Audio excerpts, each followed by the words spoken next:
കലാരൂപം അവതരിപ്പിക്കുന്ന ഒരു കലാകാരനാണ്. അപ്പോൾ പലതരത്തിലും അദ്ദേഹത്തെ നിങ്ങൾക്കറിയാം.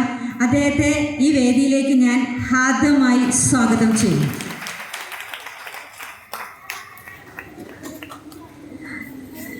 ഇനി സ്വാഗതം പറയേണ്ടത് നമ്മുടെ പത്രം ഉദ്ഘാടനം ചെയ്യാനായി ഇവിടെ എത്തിച്ചേരുമെന്ന് അറിയിച്ചിട്ടുള്ള ബ്ലോക്ക് ജില്ലാ മെമ്പർ ശ്രീ ഉനൈസ അൻസാരി അവர்களാണ്. അദ്ദേഹത്തെയും ഈ യോഗത്തിലേക്ക് ഹാർദമായി സ്വാഗതം ചെയ്യും.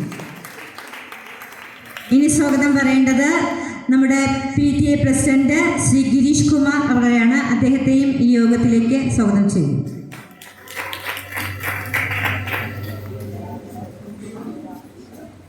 പിന്നെ നമ്മുടെ രക്ഷിതാവും ഒരു അധ്യാപകനും ഒരു കലാകാരനുമായ ശ്രീ സിദ്ദിഖ് സുബൈർ സാർ ഇവിടെ എത്തിയിട്ടുണ്ട്. അദ്ദേഹത്തെയും ഈ യോഗത്തിലേക്ക് ഹാർദമായി സ്വാഗതം ചെയ്യും. ഇനി സ്വാഗതം പറയേണ്ടത് നമ്മുടെ MBTA പ്രസിഡന്റ് ശ്രീ സലീന അവകളെയാണ്. സലീനയും ഞാൻ ഈ യോഗത്തിലേക്ക് ഹാർദമായി സ്വാഗതം ചെയ്യും.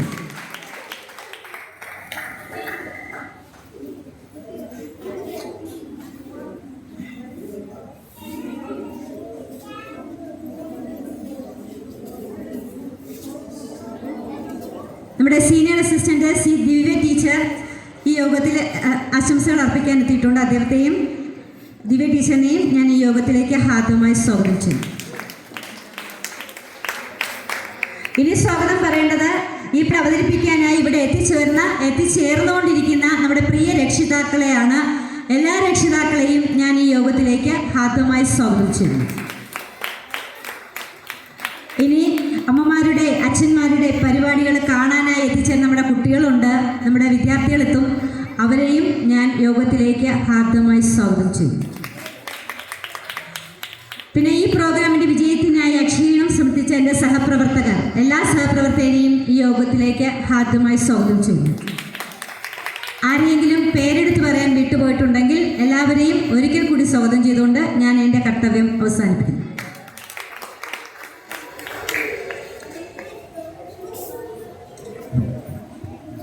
അടുത്തതായി നമ്മുടെ ഈ കലോത്സവത്തിന് മുഖ്യ പ്രഭാഷണം നടത്തുക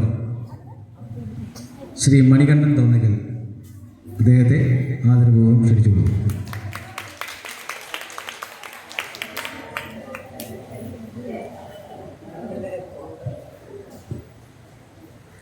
എല്ലാവർക്കും വിനീതമായ നമസ്കാരം.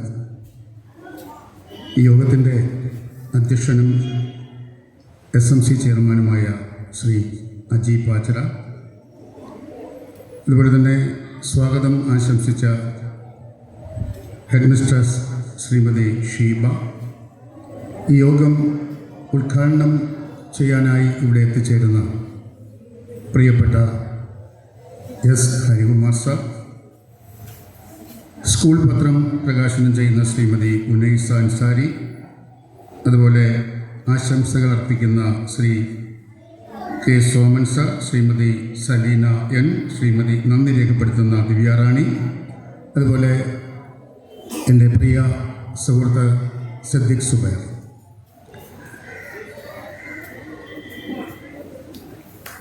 നമ്മൾ വിദ്യാലയ ജീവിതകാലത്തിൽ നമുക്ക് ഏറെ ആഹ്ലാദം തരുന്ന ദിവസങ്ങൾ ഏതാണെന്ന് ചോദിച്ചാൽ സ്കൂളിലെ കലോത്സവം നടക്കുന്ന ആ ദിനങ്ങളാണ്. അതിനു മുമ്പ് തന്നെ പദ്യപാരായണവും ലളിതഗാനവും ഒക്കെ വളരെ പ്രയാസപ്പെട്ട് പഠിച്ച് നാടകം അവതരിപ്പിക്കുന്നതാണെങ്കിൽ അതിനുവേണ്ടി റിഹേഴ്സലൊക്കെ നടത്തി ആ ദിവസം സ്റ്റേജിൻ്റെ പുറകിൽ ഇങ്ങനെ തൻ്റെ ഊഴം കാത്ത് നിൽക്കുമ്പോൾ നമ്മുടെ മനസ്സ് അനുഭവിക്കുന്ന ഒരു സന്തോഷം, സമ്മർദ്ദം, ഇതൊക്കെ ഉണ്ട്.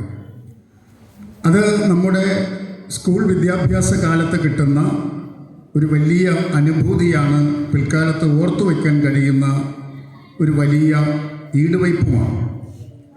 ഇപ്പോഴും സ്കൂളിൽ നിന്ന് ലഭിച്ചിട്ടുള്ള സർട്ടിഫിക്കറ്റൊക്കെ നിധി പോലെ സൂക്ഷിക്കുന്ന ധാരാളം പേരുണ്ട്. അതൊക്കെ നമ്മൾ എടുത്തു നോക്കുമ്പോൾ നമുക്കൊരു സന്തോഷമാണ്.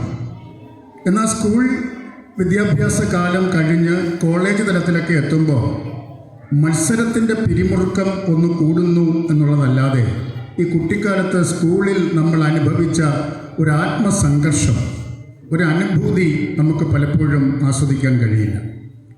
അതായത് ഈ ഒരു അവതരണ സൗന്ദര്യം നമ്മിൽ നിന്ന് അകന്നു പോകുന്നു എന്ന് പലപ്പോഴും നമുക്ക് തോന്നിയിട്ടുണ്ട്.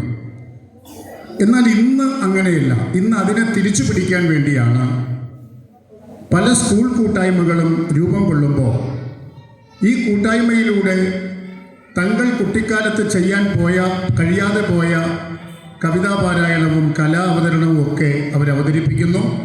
ഒത്തുകൂടുമ്പോൾ അവരുടെ അന്നത്തെ കലാപ്രകടനങ്ങൾ പങ്കുവയ്ക്കാനും കഴിയുന്നു. അങ്ങനെ ഇന്ന് നമ്മളെല്ലാം തിരിച്ചു പിടിക്കലിൻ്റെ ഒരു കാലഘട്ടത്തിലൂടെ കടന്നു പോവുകയാണ്. അതിൻ്റെ ഒരു പിന്തുടർച്ചയാണ് ഇവിടെ രക്ഷകർത്താക്കൾക്ക് വേണ്ടി ഒരു കലോത്സവം സംഘടിപ്പിച്ചിരിക്കുന്നത്. നമ്മൾക്ക് പലപ്പോഴും നമ്മൾ ചിന്തിക്കാറുണ്ട്, ഈ രക്ഷിതാക്കൾ എന്ന് പറയുന്നത് കുട്ടികളൊക്കെ വിചാരിക്കും അവരൊക്കെ വയസ്സായി, അവരെന്ത് കലാപരിപാടിയാണ് ഇനി അവതരിപ്പിക്കുന്നത്, എന്തൊക്കെയാണ് അവർക്ക് ഇനി ചെയ്യാനുള്ളത് എന്നൊക്കെ ചിന്തിക്കാറുണ്ട്. പക്ഷെ അങ്ങനെയല്ല. ഇന്ന് നമ്മൾ സോഷ്യൽ മീഡിയ എടുത്ത് നോക്കിക്കഴിഞ്ഞാൽ വീട്ടമ്മമാർ മനോഹരമായി പാട്ട് പാടുന്നത്, മുത്തശ്ശന്മാർ മനോഹരമായിട്ട് നൃത്തം ചെയ്യുന്നത്, അവരുടെ ഓരോ കരവിരുതുകളും കലാപ്രകടനങ്ങളുമൊക്കെ ഏറെ ആസ്വാദ്യതയോടെ കാണാൻ കഴിയുന്ന ഒരു കാലഘട്ടത്തിലൂടെയാണ് നമ്മൾ ഇന്ന് കടന്നു പോകുന്നത്. അതുകൊണ്ട് തന്നെ രക്ഷിതാക്കൾ ഒരു കലാമത്സരം അല്ലെങ്കിൽ കലോത്സവം അവതരിപ്പിക്കുമ്പോൾ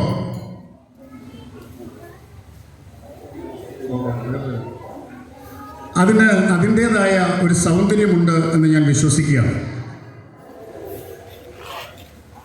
ഇന്നലെ വയോജന ദിനമായിരുന്നു.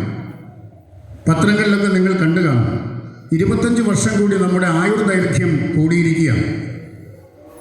പണ്ടൊക്കെ മുത്തശ്ശന്മാരും മുത്തശ്ശിമാരും ഒക്കെ നമുക്ക് കഥ പറഞ്ഞു തരും എന്നുള്ള ഒരു കഥ അല്ലെങ്കിൽ ഒരു പറഞ്ഞറിവ് നമുക്കുണ്ടായിരുന്നു.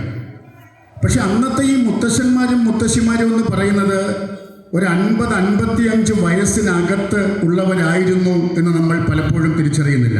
ദീർഘായുസ്സുള്ള കുറച്ച് പേരുണ്ടാവും. അന്നത്തെ പോലെ മുടി കറുപ്പിക്കുവാനോ അല്ലെങ്കിൽ നല്ല പോഷകാഹാരം കഴിച്ച് ശരീര സൗന്ദര്യം നിലനിർത്തുവാനോ ഒന്നും ഉള്ള അവസരം ഉണ്ടായിരുന്നില്ല.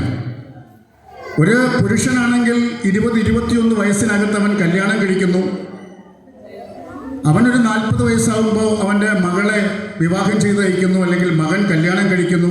50 വയസ്സിനകത്ത് ഇന്നത്തെ യൗവനം പോയിട്ടില്ലാത്ത ഒരവസ്ഥയിൽ 50 വയസ്സിലൊക്കെ ഇന്ന് യൗവനയുക്തരായിട്ടിരിക്കുന്നവരുണ്ട്. ആ സമയത്ത് അവർ വൃദ്ധരാവുകയാണ്. ആ മനുഷ്യൻ പറഞ്ഞു കൊടുക്കുന്ന കഥയെ നമ്മൾ മുത്തച്ഛൻ കഥ, അപ്പൂപ്പൻ കഥ, അമ്മുമ്മ കഥ, മുത്തശ്ശി കഥ എന്നൊക്കെ പേര് വിളിക്കുന്നു. പക്ഷെ ഇന്ന് അങ്ങനെയല്ല, കാലം മാറിപ്പോയിരിക്കുന്നു.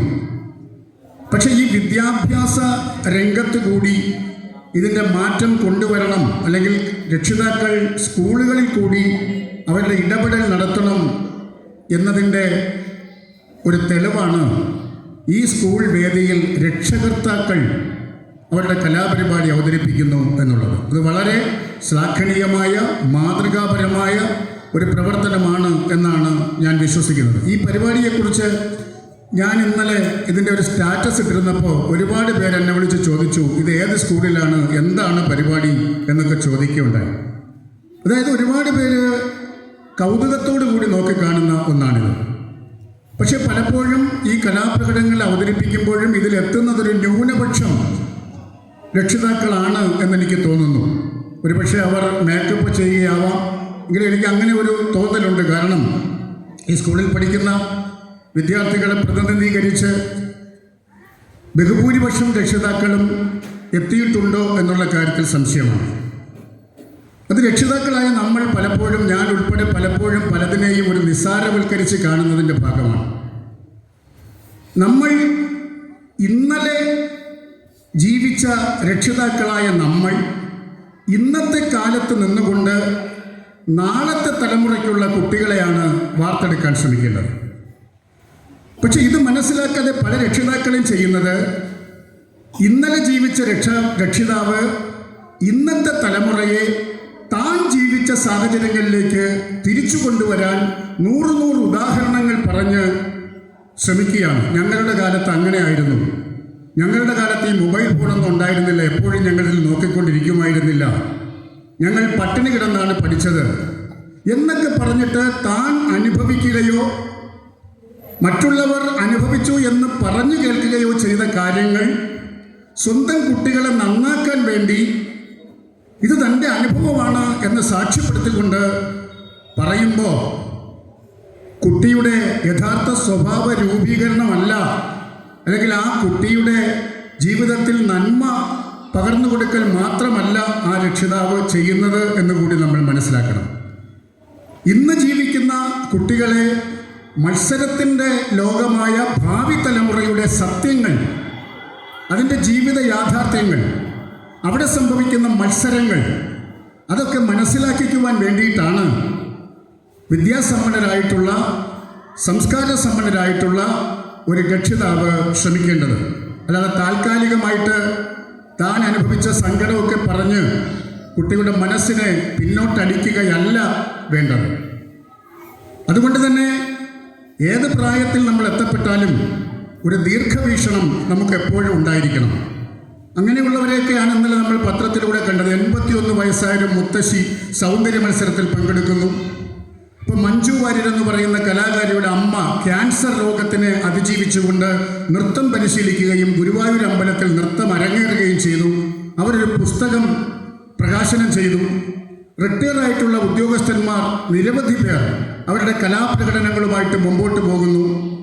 അങ്ങനെ ജീവിതത്തിൽ തൻ്റെ പ്രായം ഒന്നുമല്ല എന്ന് മനസ്സിലാക്കിക്കൊണ്ട്, പണ്ടൊക്കെ ഞാൻ ഈ പറഞ്ഞതുപോലെ 50 വയസ്സായ ഒരു വ്യക്തി പടുവൃദ്ധനായി തൻ്റെ ജീവിതത്തിൻ്റെ ഒരു ഇരുണ്ട മേഖലയിലേക്ക് കുട്ടികളെയൊക്കെ കളിപ്പിച്ചുകൊണ്ട് സ്വയം പിന്മാറുകയായിരുന്നുവെങ്കിൽ, ഇന്ന് വേഷം കൊണ്ട് ഒരു 50 വയസ്സുകാരനെയും 70 വയസ്സുകാരനെയും ഒന്നും തിരിച്ചറിയാൻ നമുക്ക് കഴിയില്ല. അവരുടെ ഉത്സാഹം, അവരുടെ പ്രവർത്തനം, അവരുടെ ഇടപെടൽ, അല്ലാതെ നമ്മൾ പറയുന്ന മിഡിൽ ഏജ് ക്രൈസിസ്, മധ്യ വയസ്സിൽ നമ്മൾ അനുഭവിക്കുന്ന ഒരു മാനസിക പിരിമുറുക്കമുണ്ടല്ലോ, അതിനെയൊക്കെ അതിജീവിക്കാൻ ഇതുപോലെയുള്ള കൂട്ടായ്മയും ഇതുപോലെയുള്ള പ്രവർത്തനങ്ങളും ഏറ്റവും നല്ലതാണ് എന്ന് ഞാൻ വിശ്വസിക്കുകയാണ്. പണ്ട് യാതൊരു ക്രൈസിസും അനുഭവിക്കാത്ത ഒരു കാലം, കുട്ടികളുണ്ടായാൽ അവർ വയസ്സാകുമ്പോൾ തങ്ങളെ നോക്കിക്കോളും, അവർ വയസ്സായ നമ്മളെ മുത്തശ്ശനും മുത്തശ്ശിയുമായിട്ട് ചെറുകുട്ടികൾ പരിഗണിച്ചോളും എന്നൊരു ഉറപ്പുണ്ടായിരുന്ന ഒരു കാലമായിരുന്നു പണ്ട്. എങ്കിൽ ഇന്ന് വൃദ്ധനായി മാറുന്ന, ആരോഗ്യമൊക്കെ ഉണ്ടെങ്കിലും ഒറ്റപ്പെടലിൻ്റെ ഒരു കാലത്തേക്കാണ് നമ്മൾ നീങ്ങുന്നത്. പലപ്പോഴും പലരും, എല്ലാവരുമല്ല. അതിനൊക്കെ അതിജീവിക്കാൻ വേണ്ടിയിട്ട് നമ്മുടെ മനസ്സിനെ, നമ്മുടെ ശരീരത്തിന്, മനസ്സിനെ വായന കൊണ്ടോ കലാപ്രകടനങ്ങൾ കൊണ്ടോ കലാസ്വാദനം കൊണ്ടോ ശരീരത്തിൻ്റെ ചെറിയ ചെറിയ വ്യായാമങ്ങൾ കൊണ്ടോ ഒക്കെ പരിപുഷ്ടിപ്പെടുത്തുന്ന, പരിപോഷിപ്പിക്കുന്ന ഒരു കാലഘട്ടത്തിലാണ് നമ്മൾ ജീവിച്ചിരിക്കുന്നത്. ഏതായാലും ഇനി കുറച്ചധികം പേര് സംസാരിക്കാനുണ്ട്, ഉദ്ഘാടന കർമ്മം നിർവഹിക്കേണ്ടതുണ്ട്. അതുകൊണ്ട് തന്നെ ഞാൻ ദീർഘമായിട്ട് സംസാരിക്കുന്നില്ല. ഇതിൽ പങ്കെടുക്കുന്ന ഓരോ രക്ഷിതാക്കൾക്കും ഒരുപക്ഷെ അക്കാദമിക് തലത്തിൽ നൃത്തം പഠിച്ചവരുണ്ടാവും, സംഗീതം പഠിച്ചവരുണ്ടാവും, ചിലപ്പോൾ കേട്ടുകേൾവി കൊണ്ട് പാടുന്നവരുണ്ടാവും. ഈ കല എന്ന് പറയുന്നത് അതൊരു വല്ലാത്ത സാധനമാണ്. നമ്മളിപ്പോൾ എന്താ പറയുന്നത്, ഏതെങ്കിലും ഒരു ആക്ടിംഗ് യൂണിവേഴ്സിറ്റിയിൽ പോയി, ഫിലിം സിറ്റിയിൽ പോയി അഭിനയം പഠിച്ചാൽ മാത്രമേ നാടകത്തിലോ സിനിമയിലോ ഒക്കെ അഭിനയിക്കാവൂ എന്നില്ല. അഭിനയിക്കാൻ ഉള്ള കഴിവുണ്ടെങ്കിൽ അവൻ എങ്ങും പഠിക്കേണ്ട, അവരവരുടെ ആ ഒരു കലാപ്രകടനത്തിൽ എത്തുമ്പോൾ അവൻ തൻ്റെ കലാവിരുന്ന് പ്രകടിപ്പിക്കും. അതുകൊണ്ടാണ് അടുക്കളയിൽ നിന്ന് പാട്ടുപാടുന്ന സ്ത്രീകളൊക്കെ ഇന്ന് ഏറെ പ്രസിദ്ധരായിട്ട് മാറുന്നത്. തൊഴിലുറപ്പ് സൈറ്റിൽ നിന്നും പാട്ടുപാടുന്ന ചേച്ചിമാരുണ്ട്, അവരുടെയൊക്കെ വീഡിയോകൾ ഇന്ന് വൈറലാണ്. ആശാരിപ്പണി ചെയ്യുന്ന ഒരു വ്യക്തി ഇടയ്ക്ക് ഒരു പാട്ട് പാടിയത് സമൂഹ മാധ്യമങ്ങളിൽ ഏറെ വൈറലായിരിക്കുന്നു. അപ്പോൾ ഈ കല അവതരിപ്പിക്കുന്നതിന് വേണ്ടിയിട്ട് ഒരു പ്രായമില്ല, ഒരു പ്രായപരിധിയില്ല, ഒരു പരിമിതിയുമില്ല. അതുകൊണ്ട് ഇന്നിവിടെ എത്തിച്ചേരുന്ന കലാപ്രകടനങ്ങൾ പങ്കുവയ്ക്കുന്ന, കാഴ്ചവയ്ക്കുന്ന എല്ലാ രക്ഷിതാക്കൾക്കും എൻ്റെ ആത്മാർത്ഥമായ നന്ദിയും അഭിനന്ദനങ്ങളും അറിയിക്കുകയാണ്. ഈ സ്കൂളിൽ എനിക്ക് എത്താൻ കഴിഞ്ഞതിൽ ഒരുപാട് സന്തോഷം. ഇതിലെ രക്ഷിതാക്കളോടും ഇവിടുത്തെ അധ്യാപകരോടും SMC പ്രവർത്തകരോടും ഈ സ്കൂളിൻ്റെ സാരഥ്യം വഹിച്ചുകൊണ്ട് ഈ സ്കൂളിനെ കണിയാപുരത്തിൻ്റെ മുഖചിത്രമാക്കി മാറ്റുന്ന ഏറെ നല്ല പ്രവർത്തനങ്ങൾ കാഴ്ചവെക്കുന്ന ഈ സ്കൂളിലെ ഓരോ പ്രവർത്തകരോടും അക്കാദമിക് തലത്തിലും അല്ലാതെയും പ്രവർത്തിക്കുന്ന ഓരോരുത്തരോടുമുള്ള നന്ദി രേഖപ്പെടുത്തിക്കൊണ്ട് നിർത്തുന്നു. നന്ദി, നമസ്കാരം.